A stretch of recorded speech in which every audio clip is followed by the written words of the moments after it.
Whoops. Okay, we got to do the test again. Hey guys, we're back. We're back at the shaft. We're headed back underground. The operator got a whole new skid, basically flat plate that the pump and motor were sitting on. They replaced that. They moved the motor out of the way, and they put a whole new pump on and gear assembly. That's all been replaced, and they put the motor back, and now we just need to couple the motor with the new pump. The previous one had vibrated so violently in a previous video, had vibrated so violently that it destroyed its mounting bolts and its housing. So unfortunately that whole pump needed to be replaced. So today we're going to be landing the motor. We're going to be testing rotation, getting it up and running, but before that we've got to get the pump and motor coupled together with the flexible destructible coupling. Today we've got the skid, which is nice. They've got a giant bulldozer up top with a winch attached to it, and a cart here carrying everything down, which works really nice. See from all the way up there. Just slides along the rails. And we got our friend down here. We'll be working with him to get it all put together, and yeah, hopefully it goes pretty smooth and straightforward. What could go wrong, you know? So we'll see how it goes, and I'll see you when we get down there to the bottom and start making sense of things. First step's just going to be kind of taking a head count on materials, checking the manual, and seeing that we have everything we need. Alright, I'll see you there. Okay, we got the new pump, new skid filled with fresh concrete. The skid is bolted down with new bolts into the main pad below. We just got the flange and spacer couplings attached to each shaft at equal distance, and the motor on. And I believe the next step is we're going to work on alignment and spacing of the flexible coupling. Once we get that exactly where we want it, we'll tighten down the motor to torque and check again and go back and forth. But we're just running through the instructions here step by step. All right. So I'm just going to start by just tightening these up to what I feel is snug. I've got my wrench set to 300 inch-pounds, which is 50 foot-pounds, and I'm basing that off up here for the 3/4 inch drive. And before I send it, I'm just going to get all 4 of them just snug. Nothing crazy.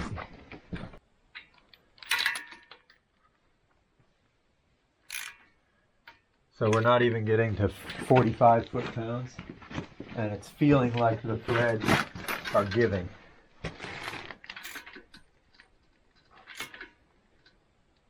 The fiberglass threads in the frame, but I'm just going until it feels tight because I'm worried I'm going to break it. So that's really bad. I'm going to want to contact the manufacturer about that and verify those torques. Okay, so we got it bolted down. 50 pounds seemed a bit extreme, so we started off with just 25 foot-pounds, and we were going to work our way up. But even with the 25 foot-pound setting, one of our motor bolts did strip out, which is very disappointing. But we got all 4 of them up to 25. And then looking at the old sled here that the old motor was on, here's the old pump, you can see it's just fiberglass threads. There's no metal or nothing that those bolts are going into. Right there. And you can see where the last motor had stripped out and caused our big runaway of vibration. This one, when they were installing it, they had bolts in the new frame as a placeholder when they filled it with mortar concrete. So yeah, we're just going to have to check with the manufacturer, see what they have to say about that, because it definitely says on the documentation 50 foot-pounds. But we barely got it to 25. And then once the coupling shield's back on, we should be able to fire it up, do a rotation check, make sure our splice is good. And then this time though, compared to the last failure, we will have our vibration switches. We're going to mount those back on here. So as soon as this thing starts to wobble at all more than normal, we'll have a fault and it'll trip, and we'll be able to come down here and address it. But very disappointing, these fiberglass threads. So all right, we're getting ready for a rotation check. We're going to watch the fan on the end as soon as it ramps up. What's it got, like a 30-second lube? Pre-lube? Maybe a minute. Where this solenoid lets water into the pump in case the suction lift check valve in the hole has failed. So it's self-priming. So we will wait and see. We've got our vibration switches set to 3 clicks above 0. And I just want to keep them as sensitive as I can. They may trip, but we'll be able to see that with the little green indicator light. And we did straight piping into the pump. Oh, you fixed the pipe suction. Oh, too. Yeah, look at that. How's rotation? Rotation's good. All right, here we go. Run number 1.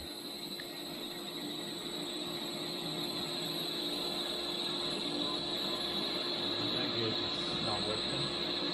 It's broke. Okay. It's stuck on here. Okay. Good to know. That one. There is one that works. That one. Oh, okay.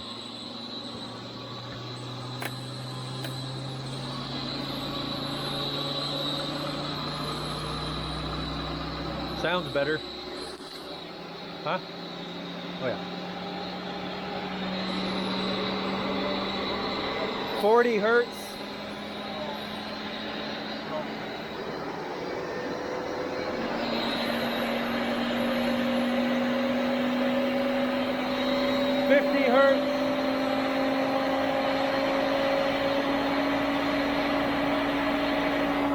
Our pressure fluctuating.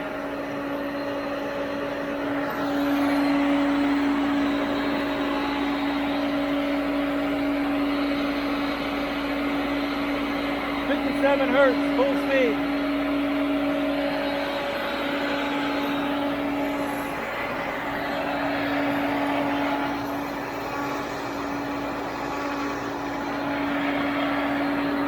I don't know if we have any flow.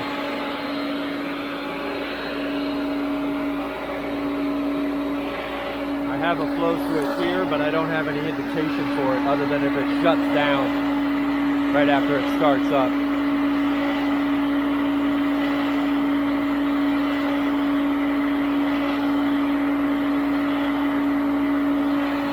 I got an orange light here.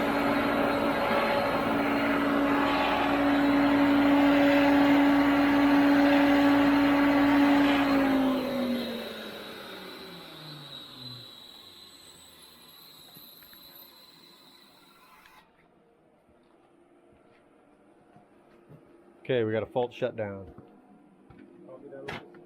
Did he get any flow? 7? 7, copy. Just okay. like we had before with the old pump when we last tested it. Okay, let's take a look at everything and see what we think. A lot of air out of this just now. I think we're air locked on the suction. So we're gonna try priming it again. I also kicked up our vibration switches from their almost lowest setting to 5 millimeters a second. I believe is what that MMS is.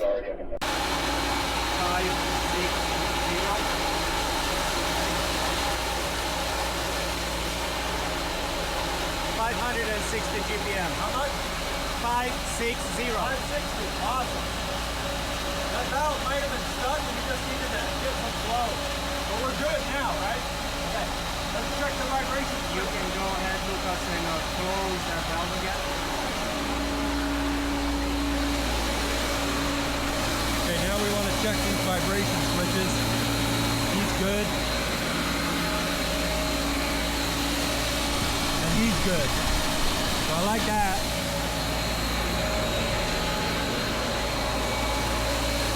I want to make this one as sensitive as I can until it starts to trip, and then I want to lift it up a little bit. So let's bring it down.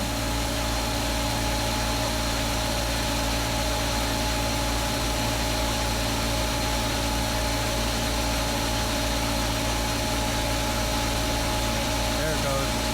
Right there. Did you see that? So all the way down here, and we'll lock it. So I was able to bring down the vibration sensitivity till it tripped, and then I lifted it up about 10% higher than that. And we'll just watch and see. The other one is still sensitive, but hasn't tripped. So that's good. 560 GPM. Awesome. Okay. Awesome. Okay, so we've modified the program here. Basically, I've taken each vibration switch is normally closed into the PLC. So if either of them change state and open, this logic will become true. We'll make C15 our vibration switch fault or vibration switch bit. And then if either of these, they're in parallel, trip, then he'll become true. Then I just put C15 up here in parallel with our general drive fault. So it will require a reset. After this, I'll go up to the top to the HMI and take C15 and make it, when C15 is true, I'll have a little vibration indicator light on the HMI at the top. Because the whole site is run from this PLC in here, and we use fiber to get all the way up to the surface to display on the HMI. So let's try and simulate a vibration fault, and we should shut down. I don't know if it's going to ramp down or if it's just going to coast, and we might get some significant water hammer, so we'll hold on to our butts and hope for the best. Okay, here we go.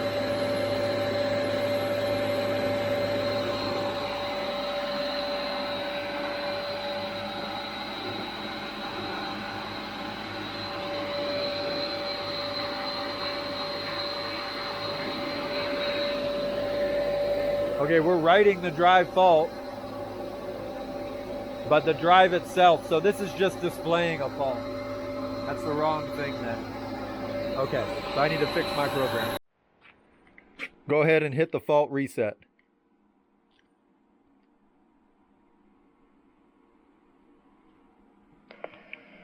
Fault reset. Go ahead and put the pump toggle switch into on.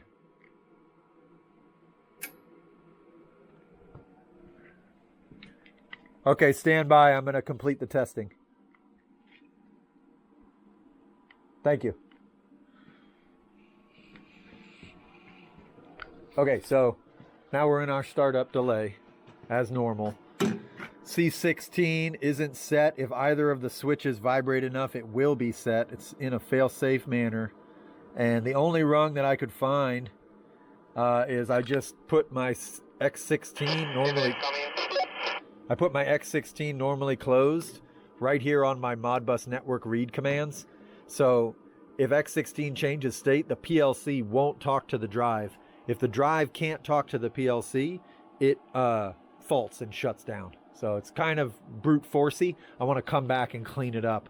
But for now, it'll totally work just on an error comms fault. Then I need to go write C16 as an indicator up at the HMI. Okay, here we go, ramping up.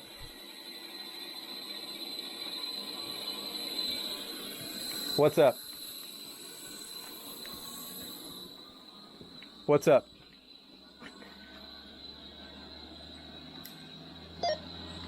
What's going on? Just wanted to make sure that you're setting it up so if there is a fault, we can still reset it from up top. 10-4, testing that now. The pump's going to ramp up. I'm going to trigger the fault, and then you're going to reset it. Roger, roger. Stand by. Okay, we're ramping up.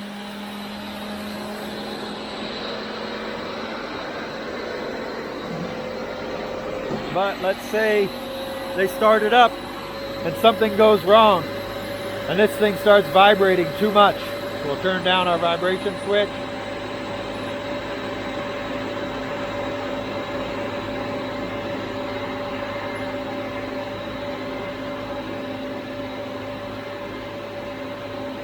Right there.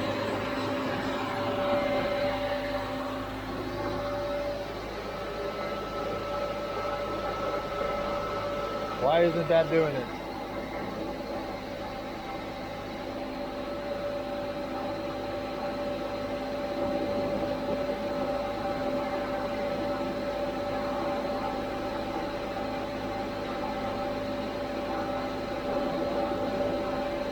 That should open.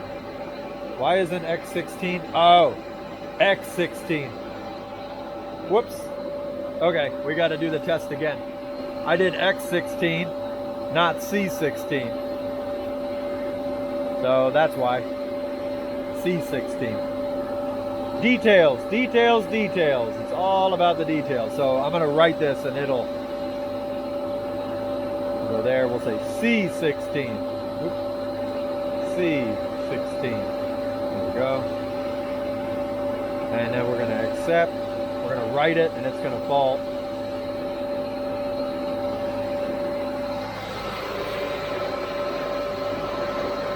There it goes. The vibration went away.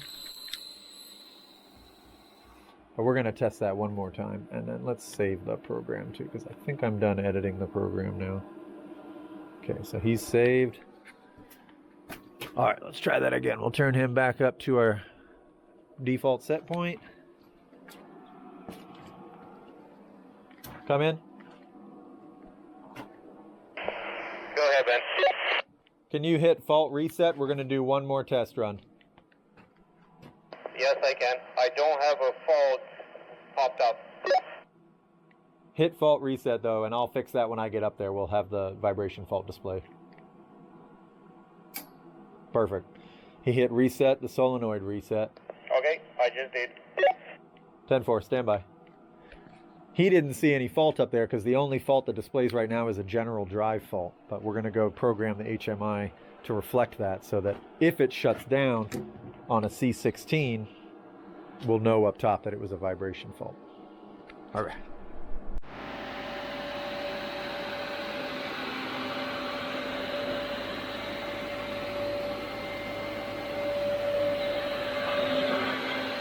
Okay, we're up to speed. Here we go. We're going to do a simulated vibration fault. We're going to turn our setting down. When the orange light comes on, we should fault trip, and it should stay tripped until they hit reset.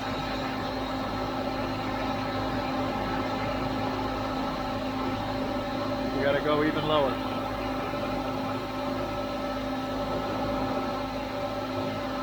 There it goes. Perfect. All right. So see how it's still, the fault is cleared. It's not vibrating anymore. But because we've set that bit in our controls, it's not just going to ramp back up again as soon as the vibration stops. We want, as soon as it trips, to set a bit and stay tripped until you hit reset. And hopefully the operator will come down here and look and not just hit reset a bunch until, you know, the cows come home. All right, let's pack up all our stuff, get on the sled right up top, and we'll make changes to the HMI upstairs. And then we're looking pretty good. Got the system operational again.